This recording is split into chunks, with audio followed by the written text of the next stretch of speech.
wasn't planning on using my head to go hit him. You don't know ball, Theo. That's what we've gotten down to. Like, you cannot put yourself in the head of a quarterback on an NFL field. Nobody should be in the head of that quarterback. There's some space in there, maybe. I don't know, sloshing around. But you know what? That's exactly what happened. This is a game. He played the game. He took a hit. Whatever, dude. We wouldn't have this conversation with anybody else.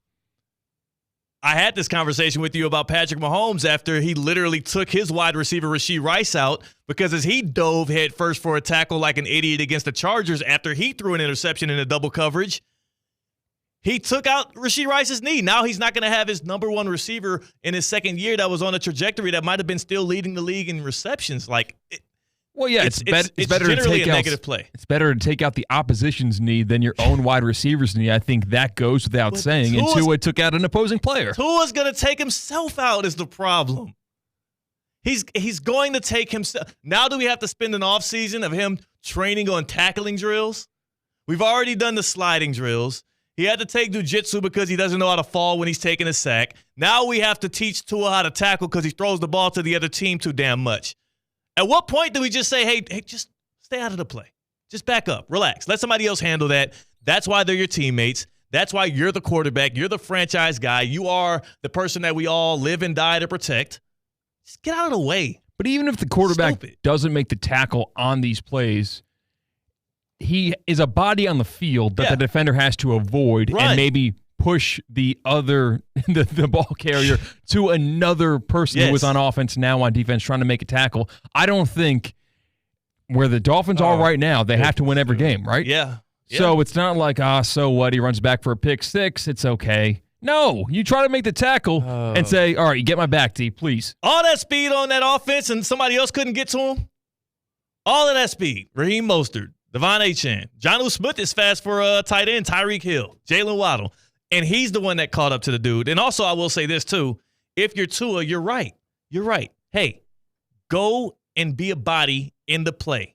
Give your offense that is now the defense because you threw the interception, give them an extra body in the field for that player to have to consider, but don't dive head first at his knee. We won't stay on that too long. I just had to get that off my chest because it was idiotic, and he did it again in prime time. And luckily, he survived that blow to the head. And the Rams could not survive what was a stifling Dolphins defense, which was a good enough, above-average Miami offense. Tua 20 for 28, 207 yards through the air, a touchdown, a pick, and a win. The Dolphins now set themselves up because they have the easiest schedule going forward in the National Football League. They stand at 3-6. I saw ESPN. Their stats and analytics or FPI or whatever you want to call it gave them a 13% chance of making the playoffs. Here's the thing about that. The Dolphins actually should, if everything goes according to plan over these next 2 weeks, because they have a very, very cupcake schedule, they have a chance to have that number tick up and up. At 3-6 right now, these next 2 weeks, CCAT, this weekend at home, I'll be at the game as the Dolphins host the Las Vegas Raiders, who have pretty much mailed their season in, right? It's over with. Yeah, you got to win that football game. They're going to beg you to win that football game. Yeah. So Dolphins Raiders at home this Sunday. I'll be at Hard Rock Stadium. I'll likely watch the Dolphins win. And we discussed their schedule last night, and I jokingly said they're going to mess around and win this Monday Night Football game. They're going to give you false hope. That's the place we're at right now when they're sitting at 3-6. Only one game back, one game in the loss column back of the Broncos, who sit in the 7th seed in the AFC. So when they win that game over the Raiders, that 13% spikes up, maybe about 17, 18%. Then the next week at home, they got the Patriots. Tua has owned the Patriots. That's the one thing he's probably done well and consistently for Miami is get rid of that team, that New England team. Even when Bill Belichick was there, Tua Tagovailoa has dominated them in the same way that the Bills dominate Miami. So you expect them to win that one as well. Sitting at 5-6 now, the Dolphins' percentage is spiking well over a quarter, maybe like up to 30% for FPI. And then it's going to come down to, again, that Thursday night. What the Dolphins are doing here is they saved the Thanksgiving slate. They did. The Miami Dolphins saved the Thanksgiving slate because we were looking at that schedule on that Thursday. We know we're going to be spending time with family. By that time of the day, you're done eating. You're well into your 4th or 5th drink. You're chopping it up with your uncle. I mean, this year for sure, Thanksgiving is going to get weird.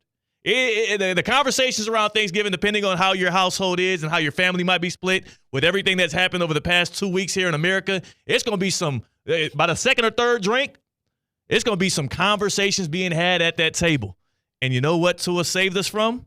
Having to lock in on that, because at 8:20 when they kick things off for some Thursday night football on a Thanksgiving, Packers-Dolphins is actually going to mean something, because the Dolphins will be 5-6, and Fins fans everywhere are going to be, their blood is just going to be pumping with that drug that you cannot really test for.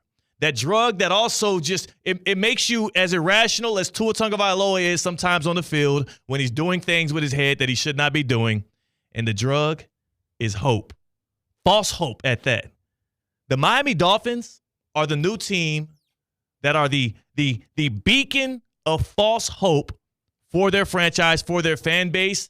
And I'm telling you this early because it's going to happen. We're 2 weeks out from everybody feeling it and saying it, that the Dolphins are a dangerous team that you don't want to play. They'll likely run up the score against the Raiders. They'll likely get a big win against the Patriots as well. Everything's going to look like it's firing in the right direction, and we'll really find out what this team is 3 weeks from now. They are a beacon of false hope. Don't fall for it. Don't get too wrapped up in it, Dolphins fans. I'm saving you from the utter embarrassment on the other side. I did the same thing with the Jets a couple of weeks ago, and the ones that listened are thanking me. You should do the same. Again, we're entering the season of thanks, C-Cat. So let's go ahead and give people something to be grateful for. They're a beacon of hope. False hope at that. That's why I want to take it to you today, C-Cat. In the NFL right now, as we're 10 weeks in, we're entering week 11, which we agreed before the show, dog. That slate is sick. Yeah, it's really, really bad. In order to, if the Dolphins can win 2 games and go into the game against the Packers on Thanksgiving night as a actual opponent, maybe that spread is hopefully within 6 points, so we can think about maybe we have a game here. Yeah. Just sleep through the Cowboys-Giants game. Just absolutely sleep through the 4 o'clock game. That's a nap time. That's maybe a turkey bowl time. Maybe that's I got to run to the store for some desserts time. Don't watch football in that 4 o'clock slate. Watch the early game because of tradition, and watch the 8 o'clock game because you'll be buzzed and you'll be happy to do it. I can't wait for that game. It's going to mean something now, which will be beneficial to all parties involved. By the way, the Packers, like, as good as their record is right now, as good as they've looked, they're third in their division. They need that game too. Mm-hmm. It's going to be both teams in there on Thursday night looking for a win, seeking out a win. But again, one of those teams is actually going to have a real shot at making the playoffs, and the other team in the Dolphins are just living, feeding, and breathing on false hope. Don't fall for it, Dolphins fans.